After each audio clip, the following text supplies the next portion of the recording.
یەکێتی تۆپی پێی جیهان فیفا 5 گۆڕانکاری لە جامی جیهانی 2026 جێبەجێ دەکات بۆ ئەوەی یاریەکان بەهێزتر و خێراتر بن و کەمترین کات بەفیڕۆ بچێت. کاتێک یاریزانێک گۆڕانکاری پێدەکرێت تەنها 10 چرکەی لەبەردەست دەبێت تاوەکو لە یاریگا بچێتە دەرەوە.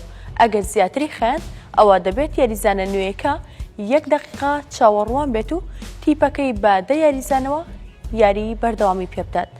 فڕێدانی تۆپ و لێدانی گۆڵ دەبێت لە 5 چرکەدا ئەنجام بدرێت، ئەگەرنا تۆپ دەدرێت با تیپی بەرامبەر. هەر یاریزانێک لە نێو یاریگادا چارەسەری پزیشکی وەربگرێت دەبێت بچێتە دەرەوەی یاریگا 1 دقیقا چاوەڕێ بکات، اینجا دەتوانێت بگەڕێتەوە، مەگەر پێکانەکە بەهۆی فاوڵێکەوە بێت کە کارتی زەرد یان سوور بە یاریزانەکە درا بێت، ئەو کات 1 دقیقا چاوەڕوان نابێت. ڕۆڵی ڤار فراوانتر دەکرێت و ئیدی دەتوانێت لە کۆرنەڵیشدا بەکاربهێنرێت، ئەمە جگەلەوەی لە کارتی زەردی دووەم دووبارە پێداچنەوە بە ڤار دەکرێت. لە جامی جیهانی 2026 تەنها کاپتن دەتوانێت لا ناوبژیوان نزیک ببێتەوە، بە پێچەوانەوە هەر یاریزانێک لە دەوروپشتی ناوبژیوان بێت و مناقەشەی لەگەڵ بکات ڕاستەوخۆ کارتی پێدەدرێت.